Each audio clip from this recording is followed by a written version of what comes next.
Señoras, señores, queridos casinistas, buenas tardes. Bueno, en primer lugar, las excusas de nuestro presidente Rafael Orbe, que hace apenas 20 minutos ha surgido un imprevisto urgente y no puede estar con nosotros, pero les manda un saludo muy afectuoso. Queridos amigos, bienvenidos a la tribuna del Foro de Opinión del Real Casino de Madrid. Y además para mí es un día muy especial porque presentar algo en lo que está mi amiga Victoria, a quien admiro profundamente. Nos reunimos esta tarde para asistir a la conferencia que, bajo el título Mujer, Gastronomía y Placer, incluida dentro del ciclo Mujeres en el siglo XXI, coordinará nuestra consocia doña Victoria Galvani. Yo añadiría que una de las adquisiciones más importantes que ha tenido nuestro casino en los últimos años, Victoria. Este ciclo comenzó hace 2 años, a finales de enero de 2020, y ha traído a esta palestra personalidades de distintos espectros de la sociedad, periodistas, farmacéuticas, del mundo de la salud, la moda, y como eje central el papel que la figura de la mujer ejerce en todos ellos. Era una cosa que teníamos a faltar. Había muchas actividades femeninas en nuestro casino, pero Victoria ha sabido dar el relieve que necesitaba la mujer en el casino. El proyecto surgido de la necesidad de dar voz a la mujer ante el reto del papel que ha de jugar y al lugar que debe ocupar en este siglo XXI, repito, es una idea original de Victoria. Socia del casino y también, como ustedes saben, porque muchas son amigas o amigos de ella, con un currículum en el mundo de la función pública en distintos ámbitos ministeriales. Autora de múltiples publicaciones, perteneciente a diversas entidades, catedrática interina de Sociología de la Comunicación en la Universidad Complutense de Madrid y con vinculaciones en medios políticos, sociales, culturales, acumulando un extenso bagaje en asesoría y gestión. La conferencia que hoy nos ocupa reúne a 4 damas importantes. Con la presencia de doña Isabel Maestre, Premio Nacional de Gastronomía, hemos estado juntos hace apenas 2 días y ha sido un acto extraordinario. Ha sido el premio de catas del Real Casino de Madrid, algo realmente único. Nuestro hombre, concretamente, Francisco, presidente de la tertulia gastronómica y vinícola, nuestro amigo Eliseo y el alma mater Isabel Maestre, consiguieron traer a más de 30 bodegueros, los mejores de toda España. Un acto realmente digno de nuestro Real Casino. Isabel, Premio Nacional de Gastronomía, al mejor jefe de cocina y Premio a la Mujer Empresaria del año FEDEPE, Federación Española de Mujeres Directivas, Ejecutivas, Profesionales y Empresarias. Su dilatada carrera de más de 30 años la convierte en un referente dentro de la gastronomía en España. Y por último, doña Isabel Mijares, que fue la artífice el otro día del acto que tuvimos, enóloga, empresaria, fue la primera mujer enóloga en estar al frente de una bodega, Palacio de Arganza, en Villafranca de Bierzo. Es curioso que el vino de Villafranca del Bierzo, yo querría saber por qué no se vende tanto aquí en Madrid. ¿Se lo ven casi todos allí en León o qué sucede? Es una curiosidad que tengo como periodista. Fundador del equipo TEAM, Técnicas Enológicas y Alimentarias, Mijares, Sociedad Limitada, que elabora anualmente la guía Repsol de vinos. Enumerar todo su currículum sería tarea ardua, pues lo es todo en el mundo del vino en nuestro país. Y además con doña Isabel Maestre está su hija, ¿verdad? Un placer tenerla con nosotros. Marta Cárdenas. Ambas personalidades maridan una perfecta simbiosis entre la cocina y el vino, pilares básicos en el desarrollo de un país como el nuestro. Juntas nos abrirán camino a un mundo de sensaciones y sabores, idea como todas las de Victoria, muy sutil, placer, sensaciones, bajo el prisma y la visión de la mujer. Y sin más dilación, pero antes de cederle la palabra, yo pido un aplauso para nuestras 4 compañeras.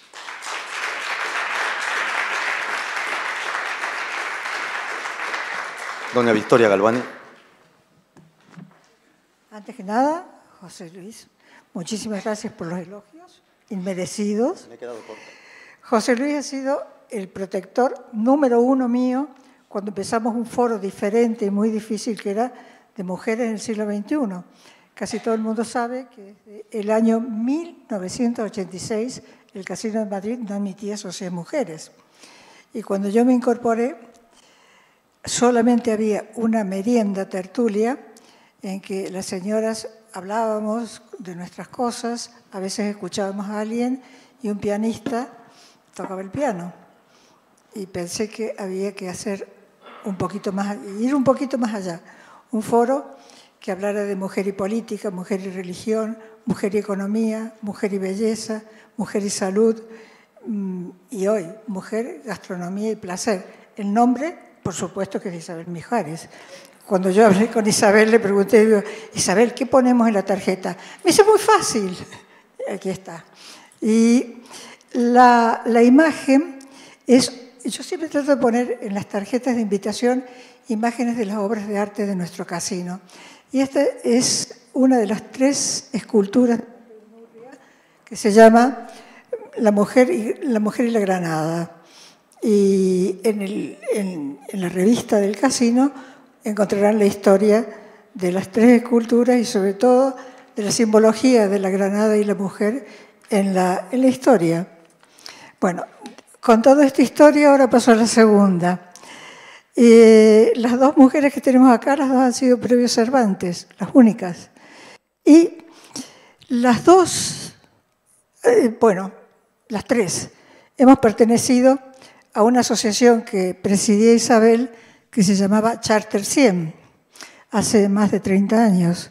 Y entonces, en esa asociación nos juntábamos mujeres norteamericanas, dominicanas, argentinas, españolas, y cada vez que nos preguntaban qué hace Charter 100, pues eso, juntarnos alrededor de los mejores restaurantes, tomar los mejores vinos y hablar de nuestras cosas, de política, de religión, etcétera, etcétera.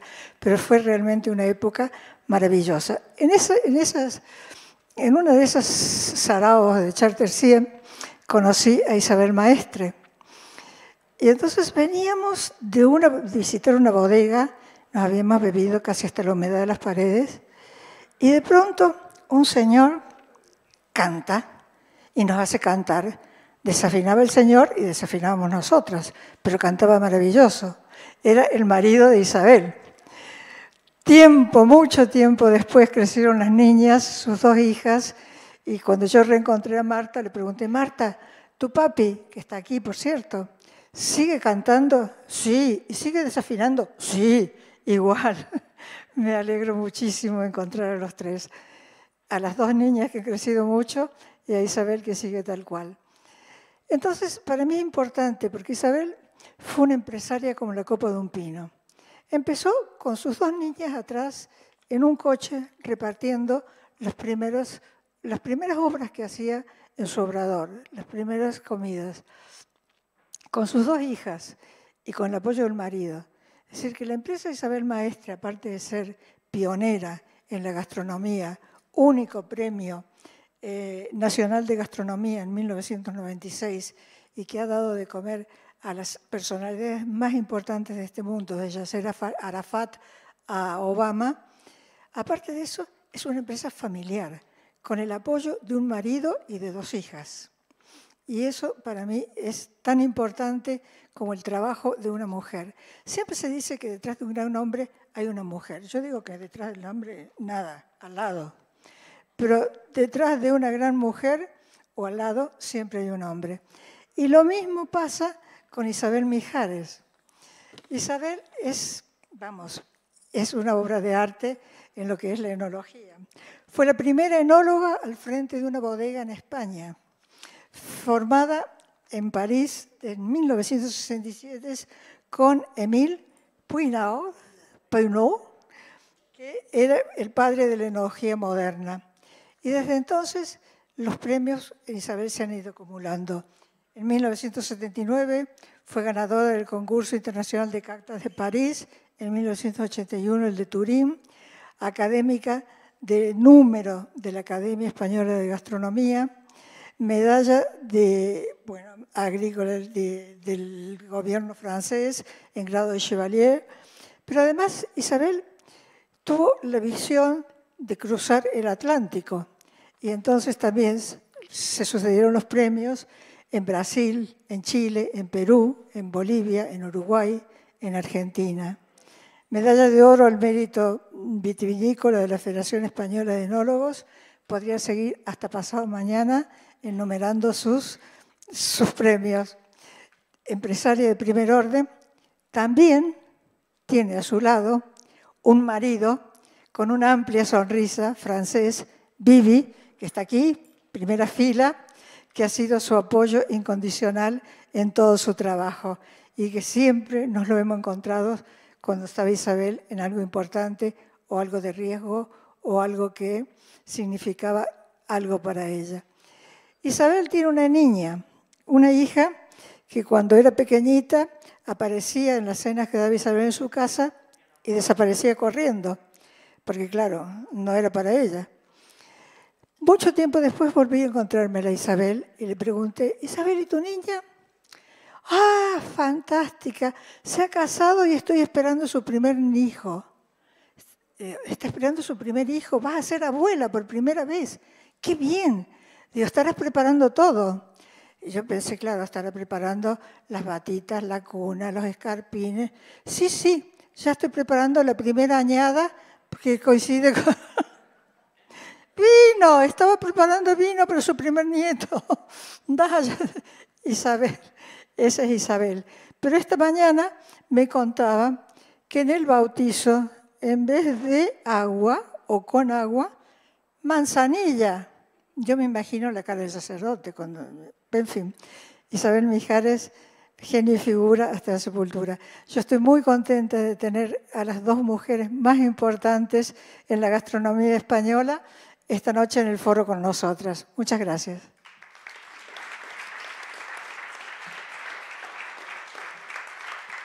Y ahora va a empezar Isabel y su hija.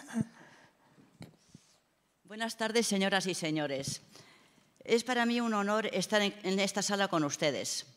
Antes de nada, agradecer a Victoria Galvani que haya contado con nosotras para esta ponencia y a Isabel Mijares por estar aquí, gran amiga y con la que me es siempre un placer coincidir. Por último, agradecerle su presencia. Esperamos que pasen un momento placentero. Y digo placentero porque en esto se basa nuestra filosofía como empresa. Agradecer la presencia del cliente creando momentos buenos a través de la suma de experiencias que conlleva a comer alrededor de una mesa. La comida, el trato amable, la decoración. Este trabajo podría ser el equivalente al de un actor cómico, un fisioterapeuta, una modista. Nuestra humilde vocación como hosteleras es hacer que se lleven un buen momento porque una vida feliz consiste en la sucesión de pequeñas agradables vivencias. Antes de nada, diré que no creo que haya una cocina femenina y otra masculina, porque no soy partidaria de la segmentación. Soy partidaria de ser siempre yo misma y, por encima de la fidelidad a otros principios, seguir siempre el primero de todos, que es la búsqueda de la excelencia. Puede ser que haya un estilo propio del que uno no puede escapar. Por ejemplo, os relato lo siguiente. Pongo un ejemplo para relataros lo siguiente.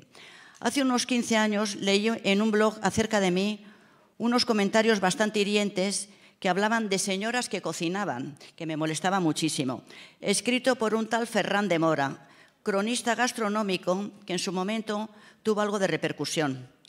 En el mismo se metía en el mismo saco a gente tan meritoria para mí como podía ser Maite Comodore, Rocío Gandarias o María Mestaller. Criticaba el estilo femenino que según él nos caracteriza, como propio de la señorita Pepis. Igualmente hacía burla de nuestras camareras que llevasen faldas y no pantalón, de que la mesa estuviera decorada con flores, de que la servilleta estuviera almidonada y, por último, de que nuestras recetas le recordaban a cualquier manual de la sección femenina. Mi primera reacción fue de disgusto, la segunda, liberadora. Efectivamente, todo lo que decía era cierto, pero no por ello deshonroso. Virtudes que antaño eran propias de las mujeres, como la pulcritud, el detalle en el trabajo o la diligencia, hoy en día son valores en alza que tanto hombres como mujeres hemos de compartir. No pretendemos que nuestra cocina cree experiencias sensoriales brutales. Preferimos más bien que la gente se quede con ganas de volver. Tampoco pretendemos estar a la última moda, competir en rankings para ser los primeros de las listas. Eso más o menos nos da igual. Lo que queremos es ser los primeros para nuestros clientes, porque aparte de técnica, esfuerzo y conocimiento, lo más importante que ponemos en cada plato es nuestro cariño. Por último, decir que no creemos en un feminismo gastronómico. Nos encanta hacer disfrutar tanto a hombres como a mujeres, a jóvenes y a mayores, sin distinción de raza, edad o sexo. Bueno.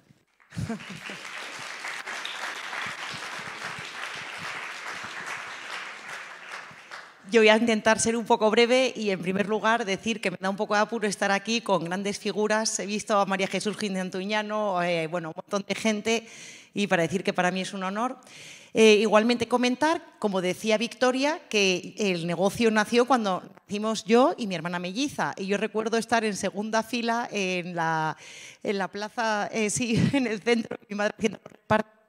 Entonces, bueno, que es un negocio o una forma de vida que llevamos con pasión. Y cuando nos llamó Victoria para hablar de esto estuve reflexionando bastante. ¿Qué? No se oye. Sí, cuando estoy hablando con Victoria. Y bueno, lo que yo he estado leyendo en diferentes foros, en diferentes opiniones, es que en la gastronomía no había referentes femeninos, cosa que me molestó bastante. Porque entonces voy a ir haciendo un repaso de referentes femeninos y lo que yo creo es que, aunque han existido, se han intentado olvidar. Y voy a hablaros un poquito pues, de lo que he estado pensando. En primer lugar, la presencia de las mujeres en el mundo gastronómico es primordial. Ya desde el principio, pues el fuego del hogar era algo femenino. Pues tenemos el caso de la diosa Hera o de la diosa Ceres, que es la diosa de los cereales. Bueno, todos conocéis estas cosas, pero bueno, es para decir que la alimentación siempre ha sido algo propio de las mujeres por nuestra educación y por una cuestión biológica. La cocina doméstica ha estado siempre dominada por esto. Y lo que pasa es que fuera del ámbito doméstico se ha dicho siempre que no estaban las mujeres, pero igualmente en la antigüedad o en el mundo medieval, mujeres en vida pública ha habido muchas, como era, por ejemplo, Hildegarda de Bingen, no sé si ustedes la conocen.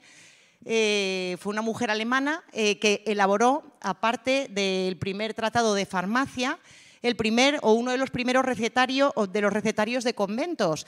Y, entre otras cosas, fue la creadora del muesli, tal y como lo conocemos hoy en día, que es un alimento que forma parte del desayuno de muchísimas personas y es un alimento que ya puede decirse que es global.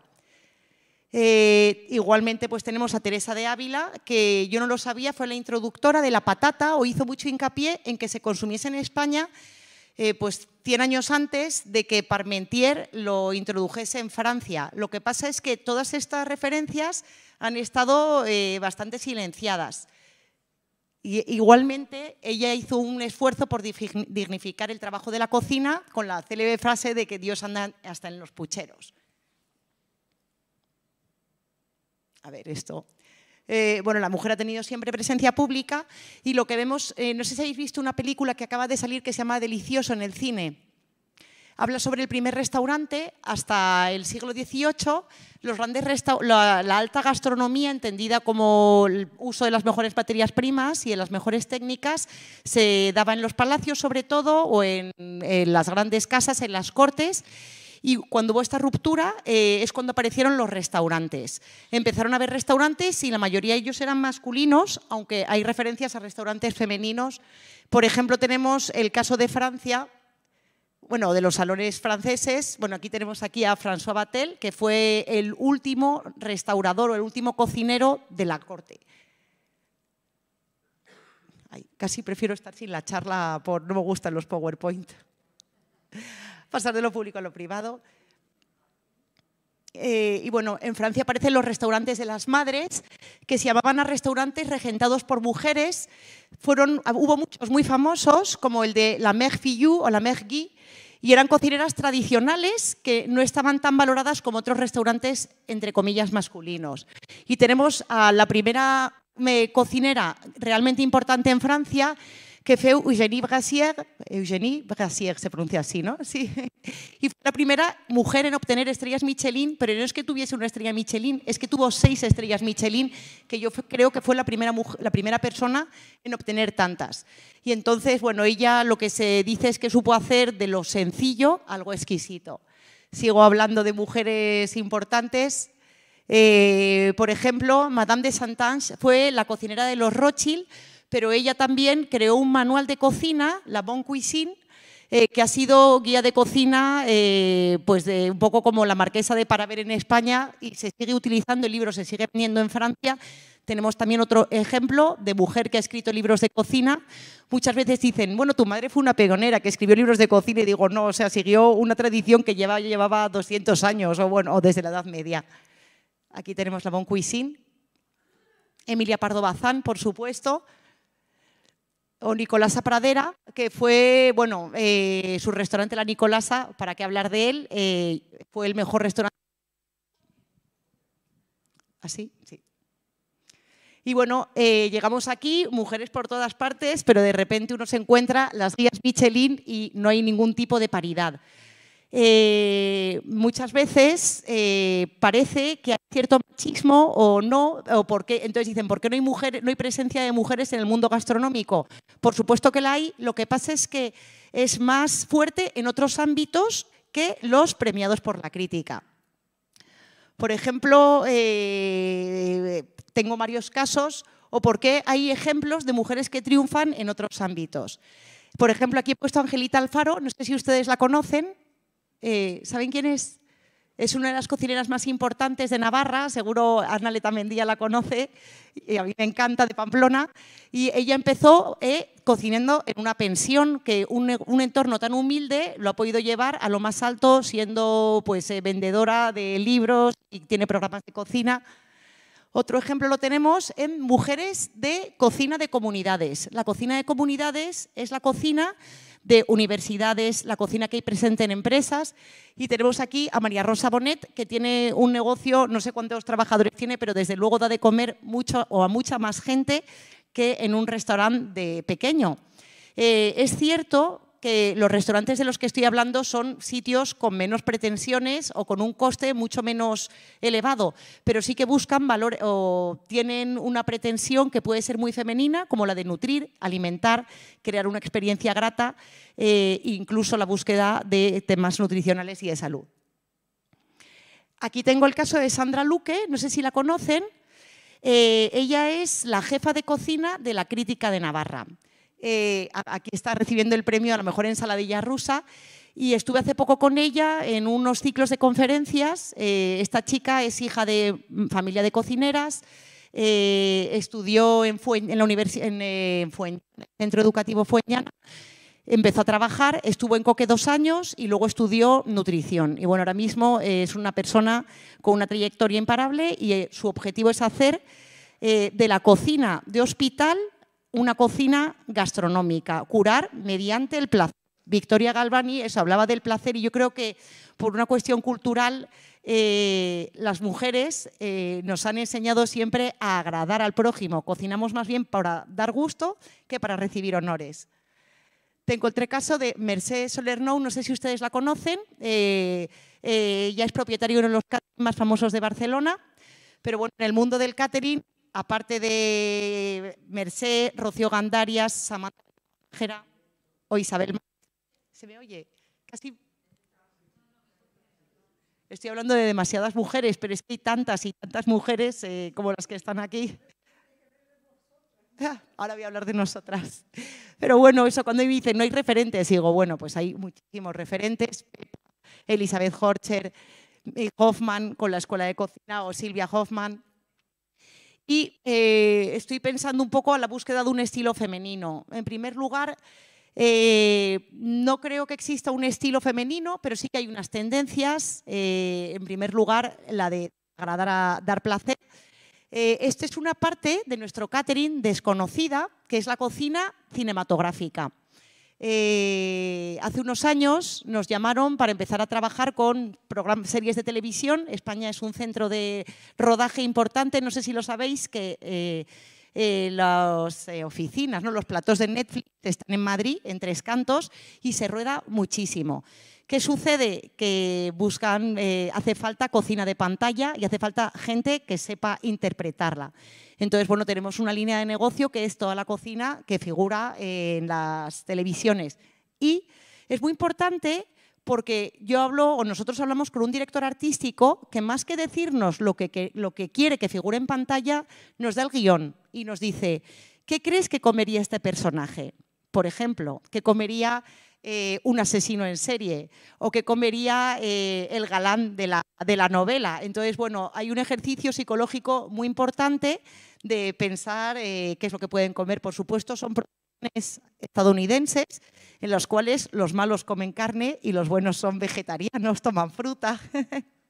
Pero bueno, Esto es un salón de bodas. Desde el principio nos han encantado la cocina de banquete, porque consideramos que dentro de lo que es la gastronomía, cuando uno va a un restaurante, uno come una cosa, el de al lado come otra, pero qué bonito es cuando todos comen lo mismo, como cuando todos beben el mismo vino, no cada persona una copa de vino distinta.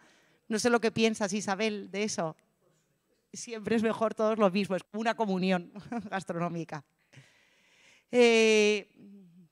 Igualmente, mi madre siempre ha sido una apasionada de la decoración, de las flores, del menaje. Y bueno, es verdad que comer es una experiencia que te llevas a la boca, pero no te sabe igual de bien la comida si estás en un entorno bonito que en uno feo. Entonces, siempre hemos procurado ¿no? Que sea bonito, siempre. Incluso en un ambiente muy bonito, una comida humilde es un lujo, ¿no? Un pan en un sitio bonito te sabe mejor que un percebe.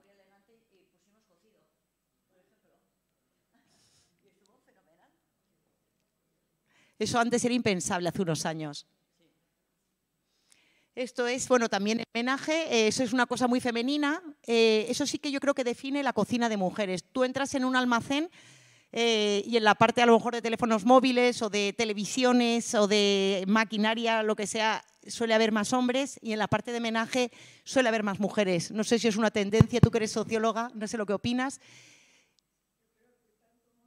Monta tanto, puede ser, no lo sé, yo es que soy la loca del continente a la par que el contenido. Y bueno, sí que es cierto, no lo sé, las empresas incluso de alquiler de menajes suelen llevar las mujeres, pero vamos, eso es una tendencia cultural que irá cambiando. Esto es, bueno, platos que hemos ido preparando. Y bueno, por último, decir que, no sé, que procuramos eso, que sea una cocina que dé placer, porque para nosotros el mayor de los disfrutes es ver disfrutar al comensal por encima, para que vuelva, por encima de, hay que procurar cierta humildad, por encima de que, bueno, te han galardonado, estás en un ranking de competición, siempre trabajas un poco para dar cierto placer. No sé si eso al final es una esclavitud, porque estás complaciendo todo el día a todo el mundo. No sé qué opinas, Victoria.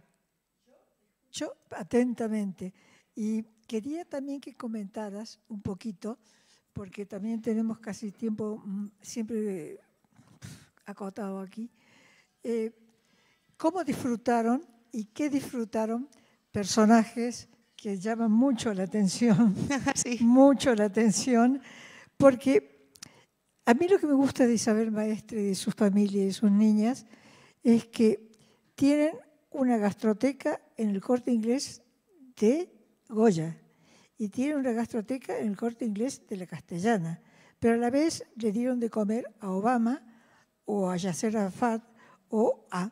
Es decir, a mí lo que me enamora de Isabel Maestre y de sus hijas es que dan satisfacción a todos y a todas. Y eso para mí es lo fundamental. Cuando yo le pregunté a Isabel, ¿qué te pongo en la tarjeta? Gastrónoma, me dijo, cocinera. Isabel Maestre, cocinera. Si ustedes tienen las tarjetas, verán. Eso es lo que tiene a gala Isabel y su familia. Sigamos. Perdón la interrupción. Nada, no, bueno, es que ¿qué le ponemos? Hay una parte gastronómica muy importante, gastronómica no psicológica, que es, o de intuición, a ver al cliente. Yo, por ejemplo, por el teléfono conozco, ¿cómo es? Hablo por teléfono con un cliente y conozco, le cazo lo que quiere, por el tono de voz y eso. Sí, sé si quiere, pues no sé, merluza con almejas, por decirte algo, una comida más complicada. Se nota la gente, se nota, sí. O son tantos años ya que llevo 45 años con esto, hablando mucho por teléfono. Y Isabel, ¿a ti no te pasa un poco lo mismo? De los que llevamos tantos, lo mismo. Sabes, cazas por el teléfono es fundamental, el tono de voz. Sí. Y nada, es divertido todo esto. Eso es simplemente eso, que cuando se habla de un estilo femenino, pues yo creo que gastronomía y placer al final es, pues sí, tú trabajas para dar placer o para complacer al prójimo, lo cual a veces es muy esclavo porque siempre tienes que hacerlo todo muy bonito, muy bien. Pero es verdad que esa característica sí que yo creo que es común por una cuestión histórica, tradicional, sociológica de las mujeres. No para llevar, muchas veces cuando se habla, es que he ido a un sitio para tener sensaciones, experimentar y digo, bueno, pues yo con que tenga gusto me basta, tenga gusto y vuelva.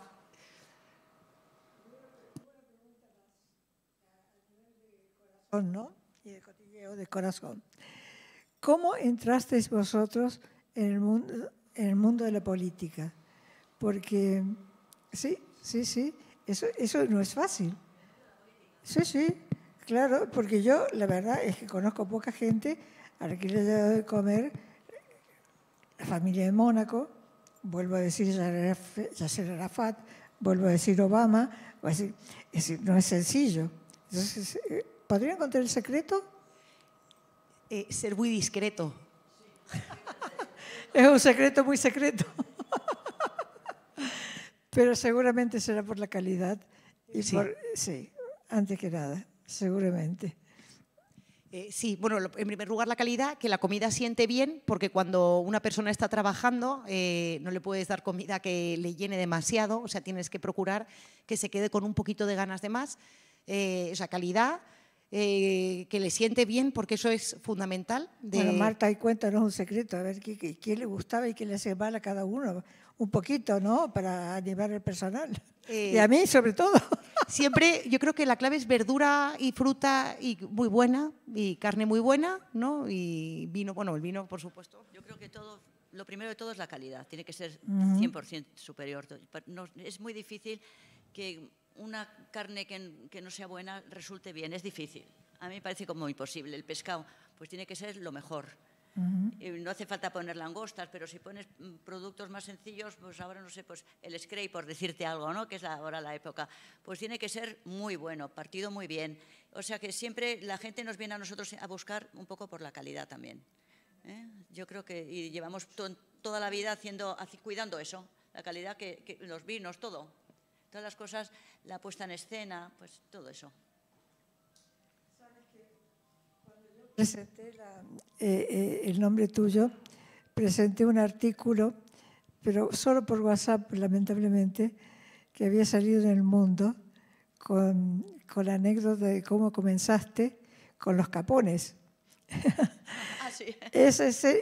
Para terminar, porque ahora tenemos casi el tiempo justito, por favor, cuenta la anécdota de tus comienzos, bueno, porque pues, ya los finales ya los conocemos todos. Pues, era al principio de todo y tuve que ir a San Sebastián a una cosa familiar y nada, hice yo las cosas que tenía que hacer y volvía a la noche y tenía una comida al día siguiente en un banco muy importante. Era el primer día que íbamos a ese banco. Total, que cojo el tren de la noche en aquella época y en Alsasua se paraban continuamente.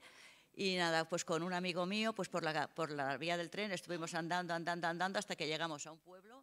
Y allí cogimos un coche, o no me acuerdo, un autobús o no sé qué, y nos fuimos a Madrid. Y vinimos a Madrid y ya me dio tiempo de hacer la comida y de entregarla y todo. Claro, y en aquel momento yo creo que no tenía nadie en casa, o lo haría yo sola con alguna ayudanta, pero nada más tenía a estas recién nacidas, bueno, un lío. Pero en fin, pero siempre hemos sido muy cumplidoras, que es otra de las cosas fundamentales. Llegar a un punto siempre, nunca puedes retrasarte. No sé, hay una serie de detalles de orden que tienes que cumplirlo siempre. Y vamos a escuchar a Isabel II.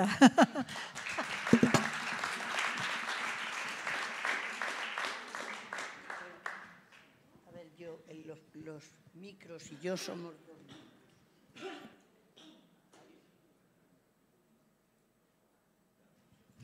Buenas tardes a todos y primero deciros que estoy encantada porque el Real Casino realmente está siendo cuna de todo lo que es el mayor, pudiéramos decir, la cultura en el más amplio sentido.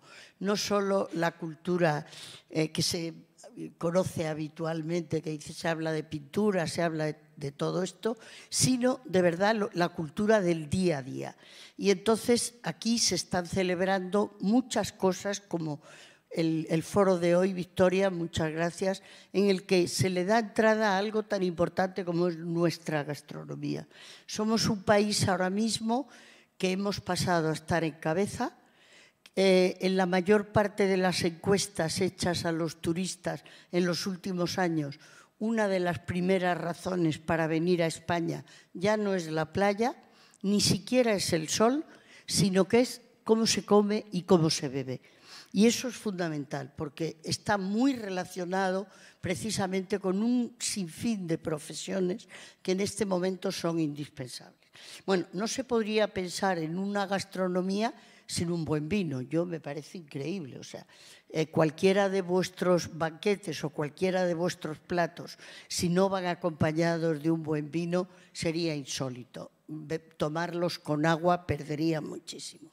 Pero ¿cómo ha sido el devenir de la mujer en este mundo del vino? Que es lo que estábamos hablando. No ha nacido ayer. Contrariamente a lo que mucha gente cree, no es cierto. O sea, tenemos que remontarnos a hace muchos años cuando ya la mujer era viticultora, trabajaba en el campo y trabajaba en la viña. Y fijaros, hay una anécdota increíble que es que cuando podaba, como no tenía fuerza para utilizar aquellas tijeras de podar con las que yo empecé y que conocí, cambió el estilo de las tijeras de podar. Es la primera anécdota de su incursión en el viñedo. Es decir, esto es muy duro para mí, voy a cambiar el estilo para hacerlo de otra forma. Y la mujer del pueblo, y muy especialmente las mujeres gallegas, y lo mismo en otras regiones del mundo, empezaron en el viñedo. El problema es que lo mismo que en la gastronomía ha sido la falta de imagen pública. La mujer trabajaba en la bodega, pero trabajaba en labores más o menos de apoyo y de ayuda.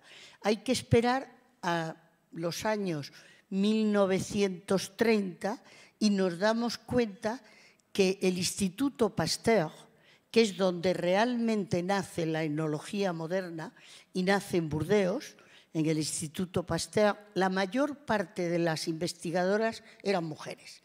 Y no lo hemos sabido hasta muchísimo después, por dos razones fundamentales. Una, porque se hablaba del equipo del Instituto Pasteur, pero nunca se concretaba quiénes eran. Y segundo, porque las francesas, erróneamente, al casarse pierden el apellido. Y digo erróneamente porque yo estoy casada con francés y dije que no perdía mi apellido. Y entonces me enteré que no era una ley, era una tradición. Yo lo mantuve, lo pedí y yo sigo con el apellido de padre y madre en todos mis documentos porque no estaba dispuesta para nada a perder el apellido. Entonces, las investigadoras del mundo de la biología, de la química, de la microbiología, de la viticultura y de la enología posteriores, como perdían el apellido, después no éramos capaces de encontrarla. Por ejemplo, Madame Lafon, que ha sido tan importante en el mundo de la biología, nació siendo Mademoiselle Lafourcade. Cuando intentabas ver su obra se para a los 22 años cuando se casa con el señor Lafon. Y eso ha sido una de las causas tremendas para que la mujer perdiera su imagen.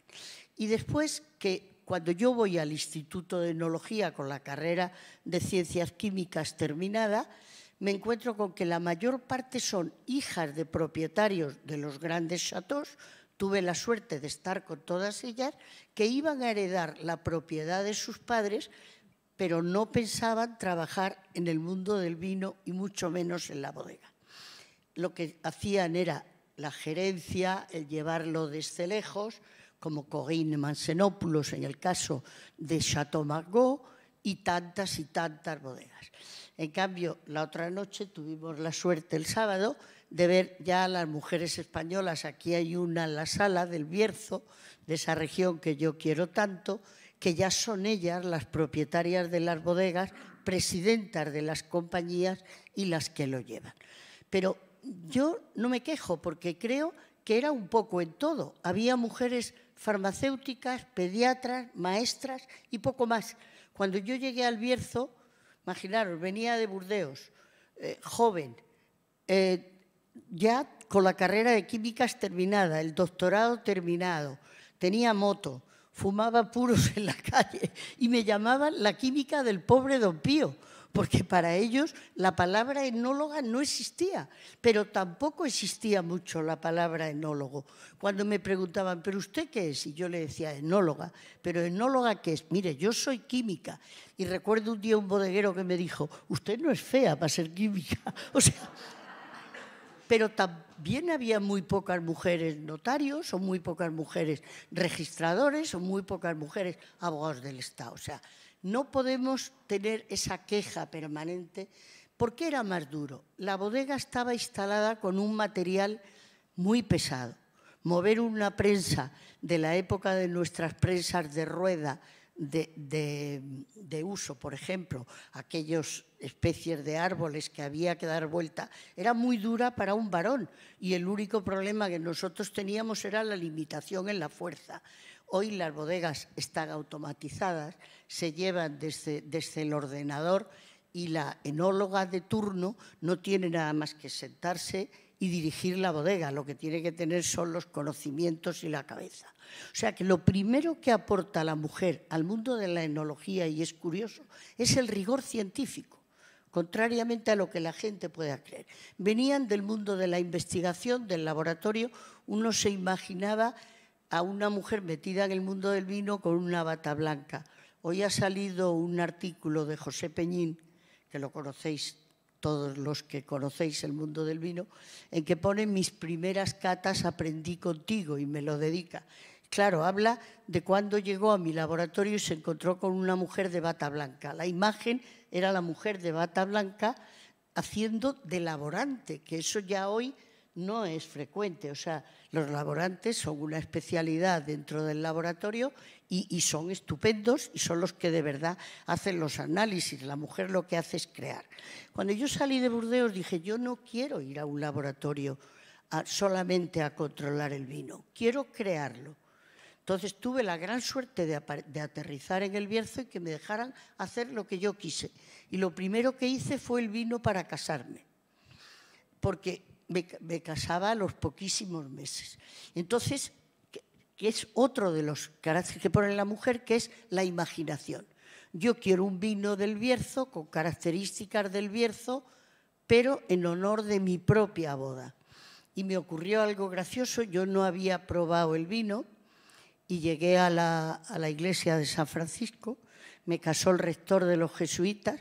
Yo no me acordé que me estaba casando, agarré el cáliz con el vino dentro y empecé a darle vueltas y lo caté, porque no lo había catado. Y el padre Baeza se volvió a mi padre y le dijo, no sé si este matrimonio es válido. O sea, pero es tu propio carácter lo que le imprimes.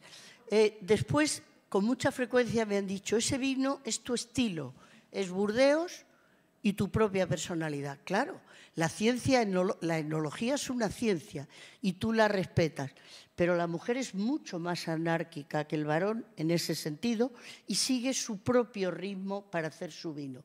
Entonces, cada vez que he tenido que hacer un vino, y ahora últimamente acabo de hacer, antes de la pandemia, porque no he podido volver, el vino más alto del mundo a 3.000 metros, yo lo hago pensando en el vino que me gustaría beber en mi casa, que me gustaría beber con mis amigos porque lo iban a apreciar y que me gustaría a futuro beber con mis nietos. Por eso le estoy inculcando a mis nietos desde pequeñitos el amor por el vino. Segunda característica, la imaginación. Tercera, la mujer viene de su propia casa, donde desde jovencita y desde toda su vida se ha ocupado de sus padres, se ha ocupado de sus hijos y se ha ocupado del hogar, haciéndolo compatible con su trabajo. Entonces, como decían Marta y Isabel, es el dar gusto, el que gocen, el que ese compartir ese vino que se abre en familia signifique algo. Yo me crié en una casa donde abrir una botella de vino era importantísimo, tanto en mi parte extremeña como en mi parte castellana. Tengo los recuerdos en Castilla de bajar a la bodega con aquellos jarros vidriados a subir el vino del día y era una fiesta. Y en Extremadura igual, es decir, hoy es una fiesta, vamos a abrir una botella de vino. Y el abrir una botella de vino era realmente una ocasión de familia para gozar. Precisamente el problema que tenemos hoy, nunca se ha hablado tanto de vino, nunca la gente cree saber tanto de vino, cosa que no es cierta, y nunca hemos consumido menos. España ha pasado de los años 70, en que consumía 80 litros por habitante y año, y hemos bajado hace 4 años, estamos recuperándonos a 15 litros por habitante. Es dramático. O sea, casi caer en excedentes. Y sin embargo, todo el mundo lee sobre vinos y todo el mundo habla, pero no bebe. Y no bebe porque ha perdido esa esencia familiar de compartir una comida. Esa moda de la bandejita delante de la tele, de cada uno que está comiendo con su móvil y con su bandeja, y todo eso ha hecho que se pierda esa, no es parafernalia, sino ese rito de abrir una bodega, una botella en conjunto. Y eso ha supuesto muchísimo para el mundo enológico. La mujer, durante muchos años, por otra parte, como decía, no estaba tampoco en otras profesiones. Entonces, al querer entrar en ese mundo, se encuentra con una especie de rechazo que ha sido más folclórico que otra cosa. Yo no tengo mal recuerdo. Mi primera charla en una cofradía vasca, me dijeron, nos acabamos de dar cuenta que las mujeres no pueden entrar. Digo, pues yo por la ventana no hablo. O sea, que o cambian ustedes el sistema o desde luego no hablo, por supuesto. Y cuando llegué al Bierzo había bodegas donde no me dejaban entrar porque decían que las mujeres enturbiábamos el vino, que en ciertos días estropeábamos el vino, como se decía que se estropeaba la mayonesa o cualquiera de estos mitos y tabúes que había. Pero yo no he sufrido con ellos, yo no tengo ningún recuerdo de sufridora. Para mí ha sido una aventura maravillosa. Yo sentía que tenía una formación muy superior a la mayor parte de los enólogos de la época, que habían hecho formación profesional, y la verdad que me sentía la reina del mambo, vamos. Yo en Villafranca de los Barros salía al bar, salía de vinos, me iba a la calle del Agua a tomar vinos con todo el equipo de la bodega y jamás sentí un rechazo, sentía extrañeza. Y cuando venían, no querían hablar conmigo, querían explicárselo a cualquier otro de la bodega menos a mí. Sin embargo, inmediatamente que tú demuestras que esos conocimientos los tienes y que esa formación la tienes, te encuentras que ese rechazo se ha terminado. Yo no tengo nada más que recuerdos gratísimos. Me decía Victoria, y lo hubiera querido traer, todas las personalidades del mundo con las que he podido catar. Caté con el Papa Juan Pablo II, caté con Pertini, caté con Frank Sinatra, caté con Cantinflas, que fue tremendo, porque yo le decía, este vino al ataque, y me decía, no se me ponga chinga, ¿cómo que al ataque? Fue casi imposible. Y el ser mujer, quizá lo que digo, a algunas mujeres les va a chocar, y a algunos varones, muchas veces también te ayuda. Yo estoy segura que muchas de esas aventuras, y con Victoria también las hemos pasado en Mendoza, ¿te acuerdas? Nos ayudó también el ser mujeres, porque hay cosas que nos las toleraron. Yo recuerdo un día en una charla que dije, lo más importante del vino es con qué lo beberías y con quién lo beberías, ¿te acuerdas? Y dije, yo, por ejemplo, este vino lo bebería con ese bodeguero que entra, que está como un tren, etcétera, etcétera. Bueno, eso posiblemente no lo pueda decir un varón, o no lo deba decir. Y sin embargo, a nosotras también se nos pasa. O sea, yo creo que hemos tenido pros y contras. Por una parte, esa imagen de la científica rancia, que claro, ser química debía ser sinónimo de ser fea o de ser rara. Ser enóloga, no digamos, porque en mis primeras tarjetas ponían etnóloga, análoga. Yo recuerdo que llegamos a Castellón a una fiesta de la Madalena y nos reuníamos allí los enólogos y ponía bienvenidos los análogos, pero era porque la palabra enólogo tampoco era tan frecuente, entonces no era ni en varones ni en mujeres. Poco a poco ha llegado a un punto que en este momento en España, en el mundo del vino, hay un número de mujeres impresionantes ocupadas de la viticultura. Es decir, lo que nos enseñaron aquellas mujeres rurales gallegas, nosotros lo hemos tomado, hemos retomado el testigo, con la diferencia que en vez de ser las campesinas son ingenieros agrónomos. Lo que nos enseñaron aquellas mujeres que parecía que lo que estaban haciendo en las bodegas era magia, lo ha retomado una química o una bióloga. Y no digamos, en el mundo del marketing, ahora mismo hay una cantidad de mujeres, directoras de exportación, directoras comerciales y directoras de marketing, que hace que en las grandes ferias como Provine o cualquiera de ellas, un gran número de stand al máximo nivel estén regidas por mujeres. Claro, el problema es que también nos lo hemos tenido que creer y creer que estábamos perfectamente capacitadas y que yo parto de la base de que no hay nada que una mujer no pueda hacer. Nada. Sí, una cosa que os la podéis imaginar. Pon el casi delante, por las dudas. Pon el casi delante, casi nada. Casi. Bueno, efectivamente. Por las dudas. Yo cuando me nombraron presidenta del Consejo de Valdepeñas, que era la primera mujer, pues claro, a lo que me negué fue a bailar con la reina de la fiesta de la vendimia, porque era una chica altísima que medía casi 2 metros y aunque hubiera medido 1,50, es que no me veía bailando con la reina de la vendimia. Y otra cosa que es que entré en el baño que me habían preparado y había un hueco en una pared.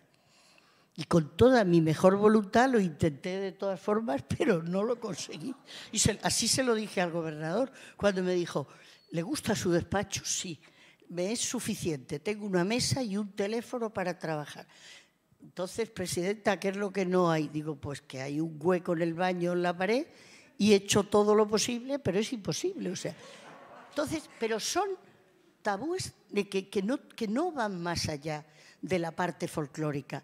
Yo hoy, cuando pienso, podría escribir todo un anecdotario de todo lo que me ha ido ocurriendo cuando llegaba a las primeras bodegas, intentaba hablar en plan científico, cuando tuve las primeras inspecciones del Ministerio y le dije a uno de los inspectores, ¿pero usted de dónde viene? ¿Del Ministerio de Agricultura? Usted no sabe una palabra. Claro, me llamó el jefe del Servicio de Defensa contra Fraudes y me dijo, a ver, que es un funcionario. Y le dije, sí, pero no sabe.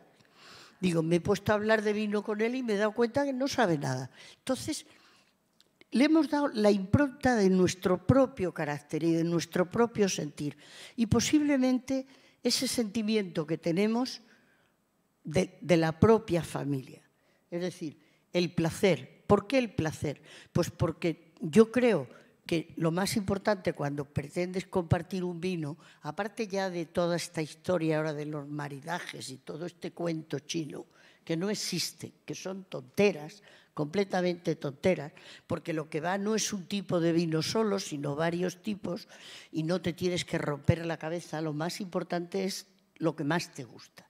Tú estás haciendo un plato, coges 4 vinos que tengas en tu casa y dices, ¿con cuál se luce mi plato y se luce mi vino? Pues no hay que ir más lejos. O sea que nos hemos inventado una cantidad de filosofías que son complicadísimas, pero que no existen. La mujer que está acostumbrada a cuidar a sus padres, a cuidar a los niños, a cuidar al marido y a compartir eso con su trabajo, hace lo mismo cuando se enfrenta con el mundo del vino. Y entonces dice, ¿qué es lo que quiero? Dar gusto, que les apetezca lo que están bebiendo y que terminemos todos muy contentos.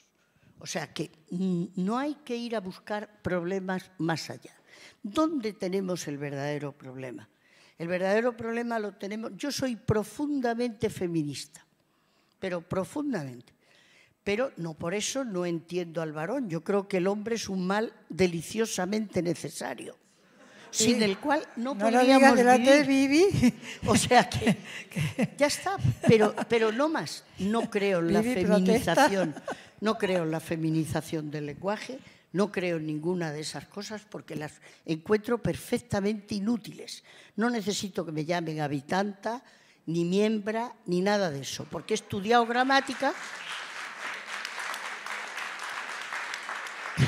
Yo he estudiado gramática y sé que habitantes es el plural de habitante y habitanta. O sea que no necesito llegar a esos temas casi estrambóticos que estamos llegando cuando después no avanzamos en lo fundamental. ¿Qué tenemos en este momento como dificultad? Dos cosas. La brecha salarial, que la conocemos todos. ¿Por qué una mujer ocupando el mismo puesto, haciendo el mismo trabajo y con la misma dedicación, cobra menos? Y segundo, la dificultad para llegar a los puestos altos en los consejos de administración. Y eso es evidente y existe. Y no porque nos llamen miembra o portavoza, que además es un contrasentido completo, tenemos salvado esa parte de dificultad. Y no vamos guerreando a conseguir nada. Tenemos que conseguirlo por las buenas. La mujer cuando quiere, conseguimos muchas más cosas de nuestros compañeros, de nuestros maridos, etcétera, etcétera, por las buenas que por las malas, ¿no es verdad? O sea, si tú quieres a un señor te lo llevas al huerto en 5 minutos. O sea, que es cierto. José Luis escucha, nuestro poder, José Luis escucha resignadamente. Entonces, en el mundo etnológico ha pasado igual. Hemos llegado a darle más importancia al etiquetado, a darle más importancia a la presentación, a que las bodegas se han vuelto más amables y más estéticas.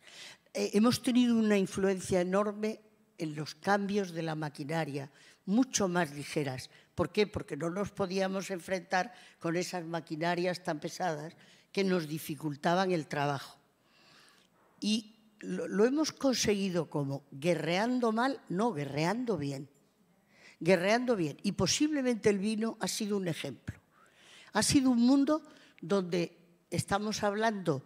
Yo empecé en el año 1970 y era una marciana completamente cuando llegué y sin embargo no han pasado, estamos hablando de 50 años nada más, que no es nada en una ciencia.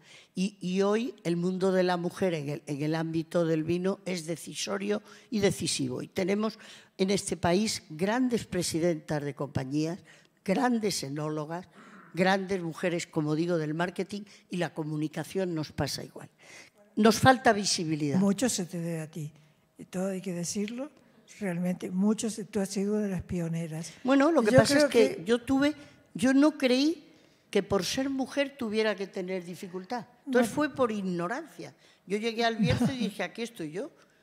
Si yo he hecho estudios más profundos y no me creo tonta, pues ¿por qué voy a complejarme y a pensar que hay cosas que me faltan? Yo creo que en este foro hay un lujo, que es tener dos mujeres que han sido pioneras en España. Y bueno, a mí no me gusta ese lugar común del techo de cristal, pero que rompieron el techo de cristal y empezaron con dos temas que en gastronomía eran tremendamente difíciles, como era el catering de alto nivel y como era la enología, y las tenemos aquí esta noche. O sea que para nosotros realmente ha sido un lujo y una fortuna tener a ambas. Es un lujo hablaros. O sea, yo termino diciéndoos nada más 50 años de enología y lo que me he divertido. Nada más. Muchas gracias. Y lo que nos has hecho divertir a nosotras.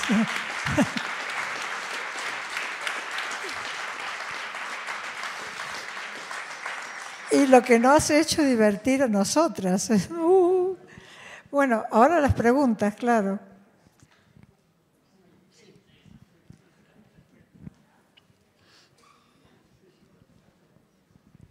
Buenas tardes. Muchísimas gracias al Casino, su presidente, dirección. Y muchísimas gracias, decía. Es un placer visitar este edificio, esta institución, su presidente, directiva y, por supuesto, a Victoria, que nos deleita con este ciclo de mujeres del siglo XXI.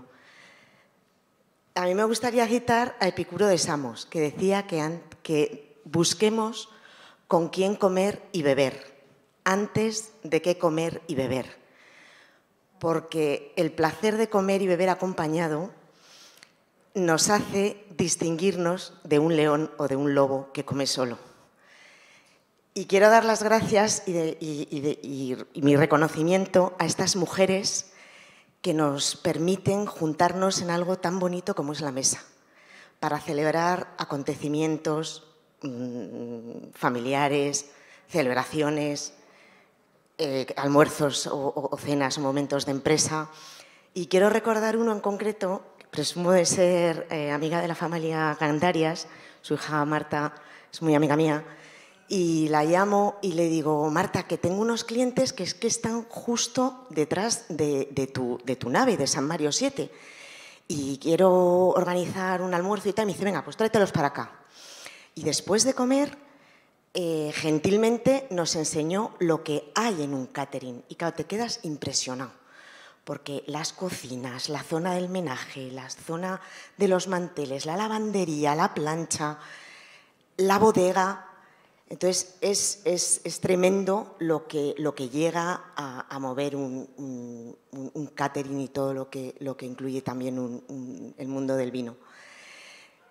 También me gustaría decir, a lo que hacía alusión Isabel, que decimos a veces que España es un país, bueno, que si machista, que si tal. Bueno, yo pienso que cuando nace una niña, al inscribirla en el registro, se le concede lo que comentabas antes, que es el mantener el apellido de tu padre y de tu madre. Y yo siempre me presento como Marisa Muñoz Fontenla, porque me encanta decir el apellido de mi madre y de mi padre, porque además también estás reconociendo un origen, si eres de una zona determinada. Y ya para concluir, Picuro me encanta recordarlo porque ese mal tremendo de comer solo delante de un dispositivo, yo me niego a eso. Y yo creo que todos tenemos la responsabilidad de, siempre que alguien esté a nuestro lado comiendo, cenando, almorzando, merendando, yo lo hago con mis hijos, con mi marido, con mi madre, con los compañeros de trabajo, siempre. Es una maravilla poder conversar durante esos momentos en los que estamos echando gasolina al coche. Muchísimas gracias y mi máximo reconocimiento. Ojalá todo el mundo pensara como tú. Hay una cosa que se me ha olvidado, que es que en ninguna de los dos casos hubiéramos podido llevar nuestra profesión hasta donde hemos tenido la suerte de poderla llevar si no hubiéramos tenido familias que nos apoyaran. Es decir, una mujer, si no tiene el apoyo de su marido, de su compañero y de sus hijos, porque claro, este mundo de la comida y de la bebida no tiene horarios, y entonces te pierdes muchas cosas, los cumpleaños del colegio de tu hija, todas esas cosas que son normales. Si no hay una comprensión, no te la juegas. Y yo, eso es un agradecimiento público a mi marido y a mi hija única. La verdad que entonces... Pues un aplauso para los dos maridos que están aquí, los dos presentes. No hubiéramos podido. Y yo conocí a Pablo antes que Isabel, porque yo conozco a Pablo desde que teníamos los dos 15 años. Todavía sigue cantando. Y sigue cantando. Marta me lo dijo, sigue cantando y sigue desafinando. Sí. Yo me apunto. Yo os digo algo, en el COVID yo lo pasé y no me enteré, no perdí el olfato, no perdí el gusto y estaba dando clases a Perú y a México. Y lo que pasé fue miedo. Es decir, el miedo de decir, ¿y si nos ponemos enfermos y no se puede ir al hospital? Y me lo curé con media botella diaria de cava. No es muy científico, pero os aseguro que funciona.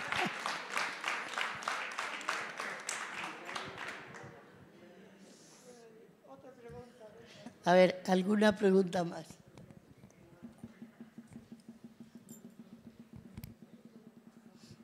Buenas tardes. Soy el profesor Palomero. No, ¿molesto? Es imposible. Perdón. Que me quita la mascarilla. Perdonad, es que creí que estaba... Perdonad que os dé la espalda. Os agradezco todo lo que he aprendido esta tarde. Ha sido delicioso. Y le agradezco a Ana Lorente que haya insistido en que esta tarde viniéramos a aprender de vosotras. Yo creo que en honor a la verdad, si preguntamos a cualquier persona cuál es el recuerdo que tienen de su infancia, su primer recuerdo es el aroma, el recuerdo de la cocina, y es el recuerdo de la macho y de la madre, y de la mamá, y de la mère. Por lo tanto, seguimos en deuda permanente desde ese momento, ¿no? Luego, por otro lado, Isabel, que me ha resultado encantadora tu intervención, yo creo que hay una tarea fantástica de entrenamiento de los jóvenes para que efectivamente ese acercamiento a la amabilidad de la comida y del vino sea bastante más que simplemente el hecho de la querencia, sino el deseo de conocer, el deseo de satisfacer el deseo del otro. Y ese trabajo de entrenamiento había que llevarlo a las escuelas, habría que llevarlo al escenario educativo. Es decir, no solamente es un planteamiento de negocio, es un planteamiento de actividad productiva. Tenemos una oportunidad fantástica como país para que toda esta energía que está alrededor de la gastronomía se lleve al mundo educativo. Muchísimas gracias y que sigáis tan guapas. Buenas tardes. Esa es una preocupación, el que los jóvenes puedan seguirnos, porque yo pienso que dentro de nada no tendremos ganas de seguir guerreando. Pero yo espero que no se me quiten las ganas pronto, pero claro, llega un momento que hay que pasar el testigo. Y creo que es muy importante que los jóvenes se den cuenta que son profesiones de aprendizaje hasta el final. Y ahora les oyes a algunos y parecen ya pontífices. Y digo yo, ¿cómo creerá este que sabe todo cuando yo todavía sigo aprendiendo cada día? O sea, el tema de los jóvenes es súper importante y es una obligación que tenemos. Yo me la he tomado muy en serio. Mis nietos tienen 5 y 6 años y ya saben que hay que oler antes de beber, que hay que brindar y todo eso lo tienen clarísimo. Isabel, y hay una cosa que yo quería comentarte. Cuando nosotros éramos pequeñas, yo me acuerdo que mis padres nos ponían un poquito así de vino y mucha agua o mucha soda y empezamos a aprender lo que era beber vino. Ahora la cerveza ha matado al vino y casi en las mesas familiares casi no existe esa tradición del poquito de vino para ir aprendiendo. A ver, ¿qué hacemos con eso? Bueno, yo espero que no haya aquí nadie de sanidad porque está totalmente prohibido. Pero yo digo una cosa, nosotros hemos bebido, como tú dices, iba disminuyendo el agua y aumentando el vino y no estamos tarados. O sea que al revés, o sea, pienso, pero ahora no se puede ni decir, claro, porque te dicen que le has dado a un niño una gota de alcohol diluida en... Ten en cuenta que el vino, el alcohol, es uno de los 1000 componentes que tiene el vino. No es una bebida alcohólica, es una bebida en la cual los alcoholes, que no es un alcohol solo, forman parte de una pequeña parte. Tiene mucha más agua y, sin embargo, eso no se dice. Entonces, son típicos tabúes que se van diciendo y no digamos nada. Nos acabamos de escapar, y tú lo oíste el sábado, de una ley que afortunadamente no ha salido, que querían que se pusieran las etiquetas que el vino era cancerígeno y peligroso para la salud. Nos hemos salvado en el último minuto, justo antes de la cena del sábado. Por eso... Sí. Muy bien. No, eso se quiere hacer también con... Hay un ataque al dulce, a los alimentos y bueno, no quiero criticar al Ministerio de Sanidad, pero es un ataque que parece que envenenas a la gente que toda la vida se han tomado dulces. Si el problema es ahora, cuando no se toma... Sí. Y yo creo que tendría que haber, no sé, un discurso diciendo que, bueno, que tomar pasteles los domingos es bueno porque, como beber una botella de vino, porque une a la familia. O sea, y esa tradición desaparece por la mala prensa del vino y de comer comidas contundentes. No sé. Marta, tu padre, pide la palabra. A ver, yo quería primero agradecer a Isabel el reconocimiento a los maridos de señoras empresarias. Y decir a los maridos de señoras empresarias y en general a los hombres que es una gran cosa el compartir con tu compañera una aventura empresarial, en la cual hemos pasado muy bien, ella y yo, y nos ha unido mucho. Llevamos 50 años juntos juntos, trabajando juntos, y la verdad es que yo eso quiero reconocerlo y recomendar a los maridos en general que ayuden a sus mujeres, que no consideren que lo de ellas es de segunda o de segunda plano. Y quería decir también otra cosa. La palabra comer viene del latín. El latín comer es edere. En otras lenguas, en italiano y en francés, es mangiare, que viene de manducare, que es tragar. Pero comer es com ederes, comer juntos, com edere. En España el comer no se entiende si no es con alguien. Es algo que se hace juntos. Y eso es importantísimo desde el punto de vista cultural. Y eso es en contra de estar comiendo con el aparatito o viendo la televisión. Hay que comer en familia. La comida de familia, para la familia, la comida es como el tálamo para el matrimonio o para la pareja. Una familia que come junta es mucho mejor. También hay parejas que duermen en camas distintas, pero la familia se produce mucho mejor cuando se come junto y cuando cada uno come por separado. Exacto, sería comer y dormir, pero como dormir juntos todos sería un problema. No es más fácil compartir la comida que dormir. Isabel, basta.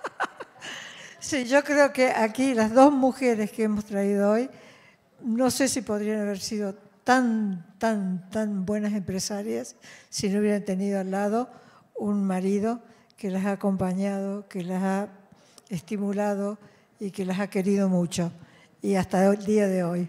O sea que realmente yo creo que la familia sigue siendo importante para cualquier mujer empresa y para cualquier mujer que emprenda una empresa. Y afortunadas las que lo tienen. Venga. Bueno, yo creo que ¿hay alguna otra pregunta? ¿Hasta aquí hemos llegado hoy? ¿Hay alguna más?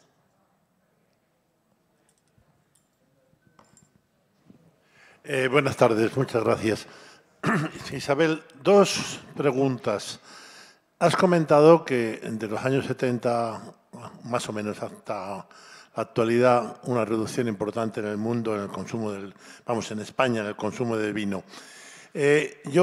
Me parece que hay dos factores. Uno, para que se haya reducido tanto, y otro, para que en los últimos 2 años, según has comentado, ha empezado a subir. No sé si estas razones te parecen apropiadas o que efectivamente han tenido su influencia. La primera, yo creo que, no sé, en mi vida profesional recuerdo que en las comidas de negocios siempre bebíamos.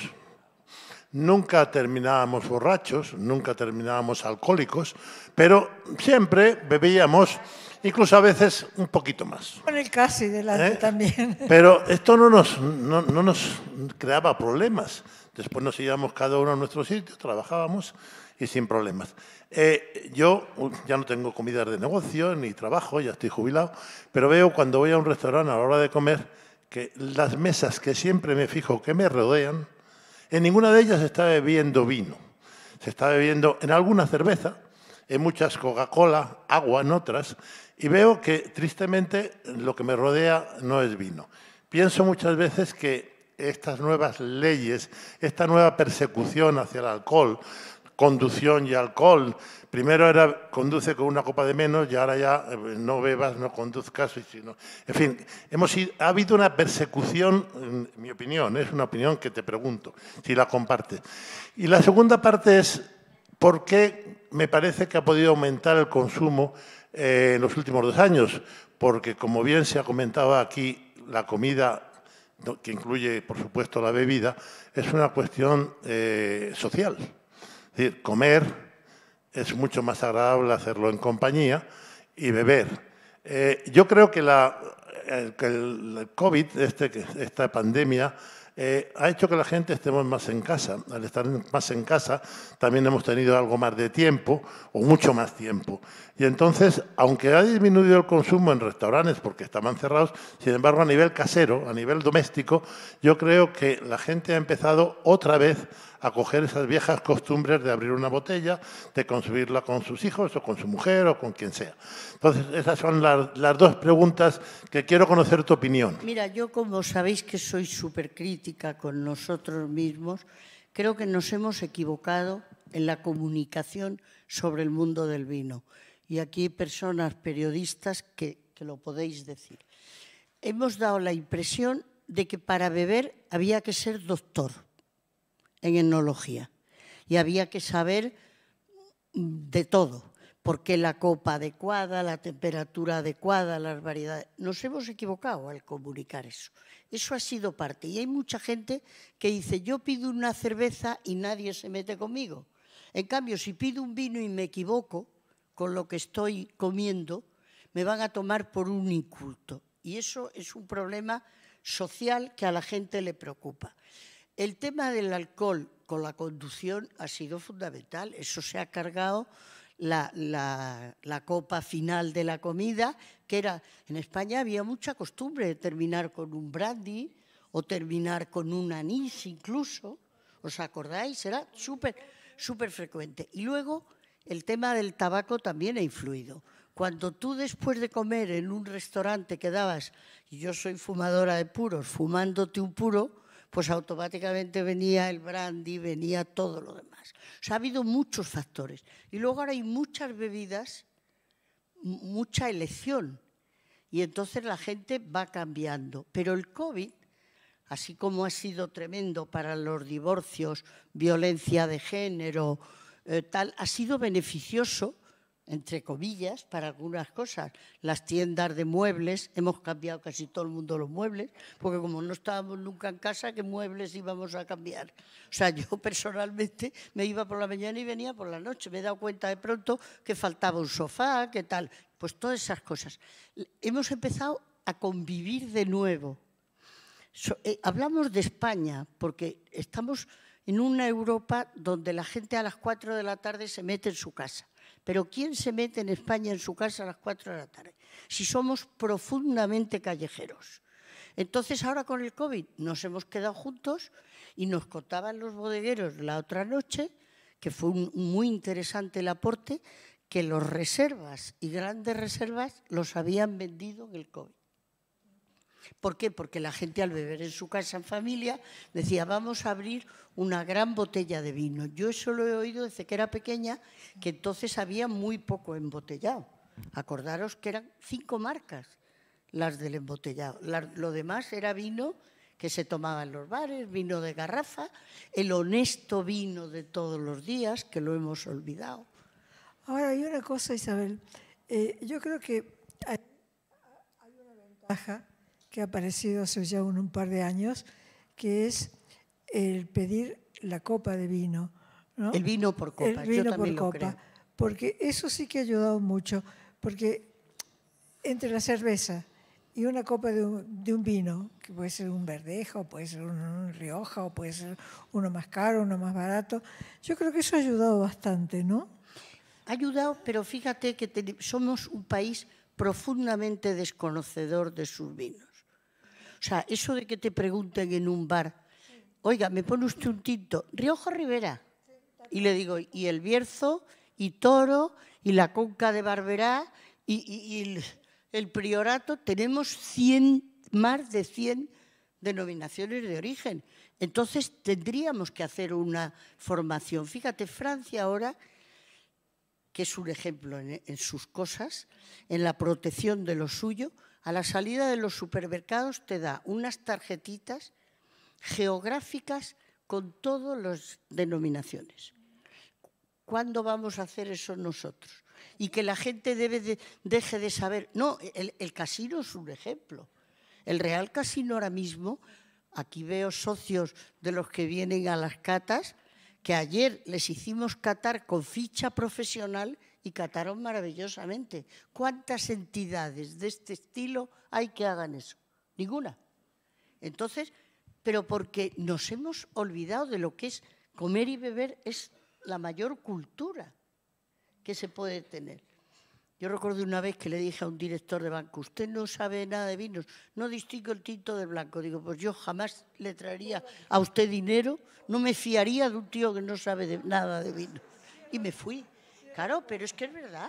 O sea, no se puede vivir en un país que tiene 1 millón de hectáreas, que somos el primer país en superficie del mundo, el segundo en producción y entre los 3 primeros en notoriedad, y encontrarte de gente que diga, yo es que no distingo un vino de otro. Digo, pues entonces, imagínate que no distinguieras una mujer de otra y te metes con cualquiera de la cama. O sea que... Creo que... perdón.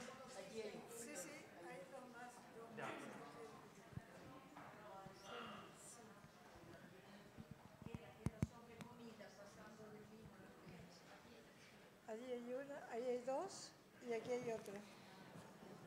Pasaron el micrófono, ¿sí? Es que estaba preguntando algo por ahí, ¿no? Vale. Ya que ha surgido el tema, y bueno, Isabel lo ha explicado muy bien, la pandemia y el efecto en el vino, quería preguntarte, a Isabel Maestre, ¿cuál ha sido el efecto de la pandemia en el catering? Y bueno, ya que el título de la conferencia iba por ahí, ¿cómo ha influido el que la mujer empiece a trabajar? ¿Eso ha sido una ventaja para el catering o qué? La mujer trabajadora, eso por un lado, y por otro, la pandemia. La pandemia, nosotros decidimos no cerrar. Cuando llegó el 30 de marzo dijimos que de ahí no nos movíamos y empezamos a mandar comida a domicilio. Y nuestros clientes, muy fieles y muy bien, nos empezaron a encargar, corrió la voz y no hemos dejado de trabajar ningún día. Por supuesto, era un trabajo más humilde, pasamos de hacer trabajar con trufa a trabajar con garbanzos, que también nos encantan, y hacer natillas y flanes. Y, por ejemplo, nos llamó un cliente que decía que iba a morirse ese año, muy enfermo, y que quería tomar por última vez torrijas, que por favor que se las mandásemos. Bueno, luego no se murió, pero... Quien acaba de preguntar es Ana Lorente. Hola, Ana. Que durante mucho tiempo hacía la guía del ocio y que sigue en la brecha también. Claro, pero es que el hecho de que la mujer haya empezado, por eso yo decía antes que no era solo que el vino, es que no trabajaba en muchos campos un número grande de mujeres. Pero no solo en España, también ha sido fuera. Porque es verdad que el español es machista, pero también hay machistas en Argentina, en Chile, en Uruguay. O sea, el machismo es la pandemia mayor que hay en el mundo. Bueno, porque muchos hombres, porque eso lo dijimos, ya lo perderé. A ver. ¿Puedo decir una cosa de machismo? Que sí, preguntaba claro. Sobre la mujer. Yo nunca he vivido machismo jamás en mi vida, pero sí que existe el machismo. Lo que corta a las mujeres son el sistema educativo. Una persona hija de mujer trabajadora siempre le dirán, claro, no trae los deberes porque como su madre no está en casa, y eso hoy en día más, porque hoy en día se exige más todavía de deberes y está mal visto. Hay yo creo que el único problema que hay es el sistema educativo. No lo sé qué pensáis. Eso para el próximo foro. Está mal visto las madres que trabajan. Sí, buenas tardes. Yo quería saber su opinión sobre como persona golosa, muy golosa que soy, su opinión sobre la demonización del azúcar. Horrible, fatal. O sea, sí, por el cual hay postre, no, el postre no, hay el edulcorante en el café. ¿Por qué esta locura? Pues porque está de moda decir que no sienta bien, yo no lo sé.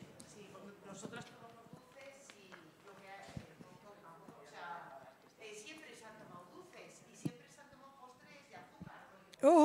De natillas, de todo. Yo creo que hay también una parte política en todo esto, ¿no? Sí. Es que no lo puedo entender, esa alergia al azúcar. Que yo creo que hay como una especie de alergia a tomar azúcar, pero a mí... Isabel. Es sana, hay que tomar, tiene vitaminas, es bueno. Yo creo que puede que haya intereses de sacar una industria paralela, que es la industria de los productos edulcorados, la industria de los postres envasados, no lo sé, porque yo, desde luego, todos los días hemos tomado postre y yo veo gente, o sea, no lo sé, es como lo del vino, toda la vida se ha tomado vino y no ha habido ningún, bueno, no lo sé, es que yo me gusta mucho ver las modas, me va a mandar una carta al ministro de consumo, que está todo el día contra el dulce. Isabel, referente al vino en las comidas, las empresas americanas, si ponen vino, la factura del vino va aparte, no va dentro de la factura de la comida. Sí, sí. No pueden dar vino. Está prohibido. Tú fíjate. ¿Vos? No. En las americanas. Sí, o sea, antes lo normal era toda comida de empresa se comía con vino.